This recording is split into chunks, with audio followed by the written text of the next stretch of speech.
Hello दोस्तों, सबसे पहले आप सभी को बहुत बहुत धन्यवाद चैनल की ग्रोथ के लिए, क्योंकि आप हैं तो चैनल है।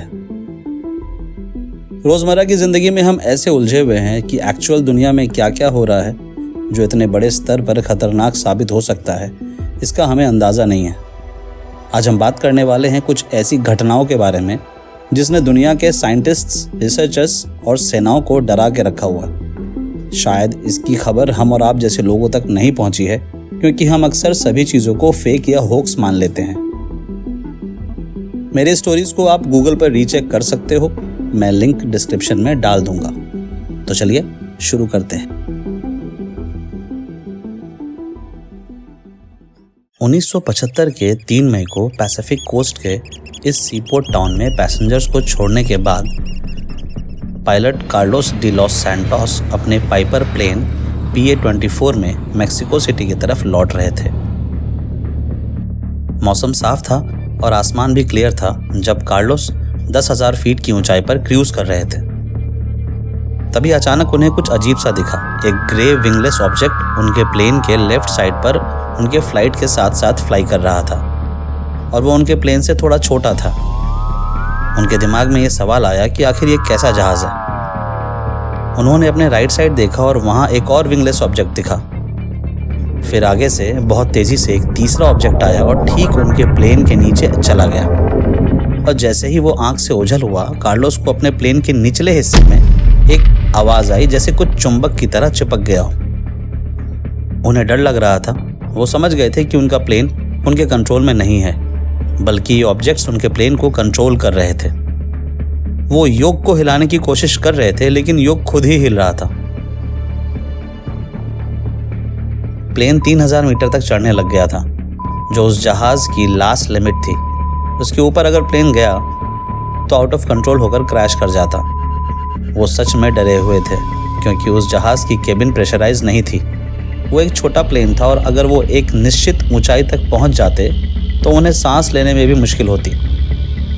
डे लॉस सैंटोस पैनिक में थे। वो मेडे कॉल्स कर रहे थे।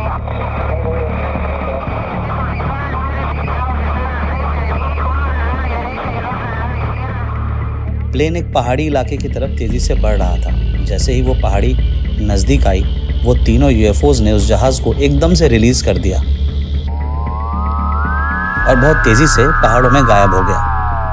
पर मुसीबत अभी खत्म नहीं हुई थी। जहाज के रिलीज होते ही कार्लोस ने प्लेन को एयरपोर्ट की तरफ घुमाया और लैंड करने की तैयारी करने लगे। तभी उनको पता चला कि लैंडिंग गियर काम नहीं कर रहा है। फिर कार्लोस ने करीब 10 बार एयरपोर्ट के ऊपर चक्कर काटे और इस दौरान उसने स्क्रू ड्राइवर की मदद से लैंडिंग गियर को ठीक कर लिया और फिर प्लेन लैंड कर पाया। ये कहानी मेक्सिको में एक बड़ी खबर बनी, जबकि यूनाइटेड स्टेट्स में इसका कुछ खास असर नहीं हुआ।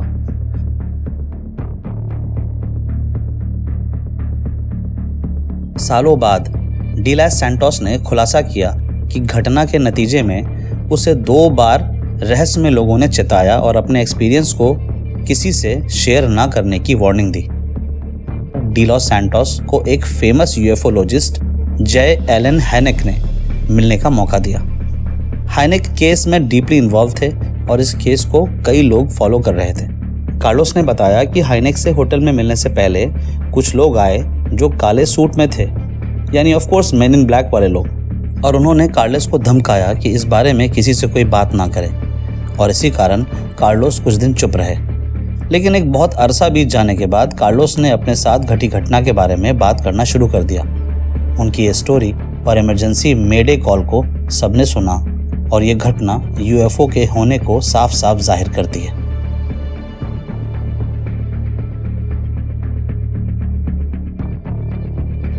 इस इंसिडेंट के 22 साल पहले की बात है। 19 मई 1953 को सुबह 5:05 पर नेवादा का टेस्ट साइट पर एक न्यूक्लियर टेस्ट किया गया। इस न्यूक्लियर टेस्ट का नाम अब शॉर्ट नॉट होल रखा गया था। इस न्यूक टेस्ट में टोटल 11 टेस्ट हुए थे। दुनिया को यह बताया गया था कि यह न्यूक्लियर टेस्ट था, लेकिन सच्चाई कुछ और थी। यह न्यूक्लियर हमला था एक अनजान उड़ते हुए चीज पर, जिससे यूएस को खतरा महसूस हुआ था। ब्लास्ट के कुछ सेकंड्स के बाद एक डिस्क शेप जैसी चीज को अरिजोना के किंगमैन इलाके के पहाड़ियों में गिरते हुए देखा गया और कुछ ही देर में यह डिस्क शेप चीज पहाड़ों में कहीं गायब हो गया। 2 दिन के अंदर कुछ सरकारी अधिकारी कुछ साइंटिस्ट के ग्रुप को लेकर इकट्ठा हुए और उन्हें बताया गया कि उन्हें एक डिस्क शेप जैसे उड़ते हुए चीज की जांच करनी है और यह टेस्ट एरिजोना से 175 मील दूर नेवादा टेस्ट साइट के करीब था। 40 इंजीनियर्स एक बस में बैठकर फीनिक्स से किंगमैन तक का 3.5 घंटे का सफर तय करते हैं। जब वो पहुंचते हैं तो रात हो चुकी थी। उनके पहुंचने पर साइट के हर कोने पर मिलिट्री पुलिस होती है। जैसे ही वो एग्जैक्ट क्रैश एरिया पर पहुंचे, वो सबके सब एक जगह पर ऐसे रुक गए जैसे कि उन्होंने कोई यूएफओ देख लिया। मेरा मतलब एक्चुअली वो यूएफओ ही देख रहे थे। वो सब के सब शॉक्ड थे क्योंकि यूएफओ के बारे में अब तक सबने सिर्फ सुना था, वो भी एक कॉन्स्पिरेसी थ्योरी समझ के, लेकिन आज तो साक्षात दर्शन हो रहे थे।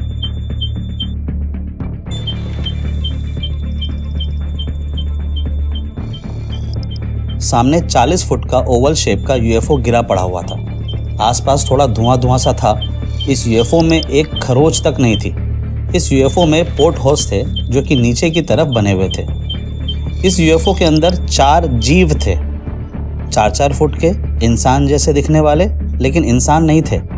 बड़ी बड़ी काली आंखें, अजीब सा चिकना हेयरलेस शरीर, और जब वो मिले थे तब उन्होंने मेटालिक सूट पहन रखा था। वैज्ञानिकों को लगा कि चारों मर चुके हैं, लेकिन उनमें से 2 जिंदा थे। उन 2 में से एक की हालत गंभीर बताई गई और एक बिल्कुल ठीक था। क्रैश साइट से इन्हें एरिया 51 के अंदर ग्रूम लेक में बने फैसिलिटी तक ले जाया गया। ये ग्रूम लेक एरिया 51 के अंदर पहाड़ों के बीचों बीच है। ये एक ऐसी जगह है जहां चारों तरफ से अगर देखा जाए तो सिर्फ पहाड़ दिखेगा। एरिया 51 खुद एक ऐसी जगह बनाया गया है जहां कोई परिंदा भी पर नहीं मार सकता। लोगों का कहना है कि एरिया 51 को इस तरह से डिजाइन किया गया है कि यहाँ ना तो कोई आ सकता है और ना इसके अंदर की फोटो ली जा सकती है। और कुछ चश्मदीद का कहना है कि अक्सर यहाँ अजीब से शेप के उड़ते हुए चीज को देखा गया है। जो एलियन बिल्कुल ठीक था, उस पर टेस्ट शुरू हो चुके थे। वो बिहेवियर में फ्रेंडली था और उसका नाम भी रखा गया था। उसे जे रॉड बुलाया जाता था। जे रॉड को जीवित रखने का मकसद बस इतना था कि वो रिवर्स इंजीनियरिंग के थ्रू यूएफओ के टेक्नोलॉजी को यूएस साइंटिस्ट को समझा सके। Retired navy pilot captain bill, जो बाद में यूएस एयरफोर्स में काम कर रहे थे और विमान परीक्षण किया करते थे, मिड 1960 में उन्हें एरिया 51 में भेजा गया। उनका कहना था कि उन्होंने न सिर्फ वो यूएफओ को स्टडी किया जो एरिजोना में क्रैश हुआ था, बल्कि उनका सीधा संपर्क जे रॉड के साथ भी हुआ। उन्होंने कहा, जे रॉड नाम उस एलियन ने ही बताया। वो लैंग्वेज कन्वर्ट कर सकता था, वो कंप्यूटर के थ्रू बात किया करता था। उसकी आवाज़ हम इंसानों जैसी ही थी, लेकिन बात करने का तरीका ऐसा था जैसे कि वो रटी रटाई बात कर रहा हो, जैसे कि एक तोता करता है। ज़्यादातर वो बस यूएफओ के मेंटेनेंस और इंजीनियरिंग से रिलेटेड बातें किया करता था।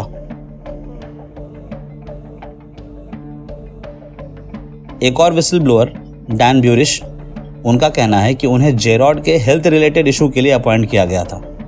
उनका काम था जे रॉड को हेल्दी रखना और जिंदा रखना। डैन ब्यूरिश और बिल के अनुसार जे रॉड को एरिया 51 में एक विशेष अंडरग्राउंड चैम्बर में रखा गया था। कई और कहानियां भी हैं जिसमें बताया गया है कि विदेशी सरकार जे रॉड के साथ न सिर्फ मिलती है, बल्कि 1950 से लेकर उसके बाद तक उनके साथ काम भी करती है। यूएफओ रिसर्चर्स का कहना है कि ये मिलना जुलना सिर्फ एरिया 51 तक सीमित नहीं है, बल्कि ये मीटिंग्स पेंटागन में भी हुई है। आने वाले वीडियोस में भी आप लोगों को एलियंस एंड यूएफओ से जुड़ी कुछ ऐसी हैरान करने वाली जानकारी मिलेगी जो आपने कभी सोचा नहीं होगा। देखते रहिए आपका फेवरेट चैनल मिस्टिक टेल्स।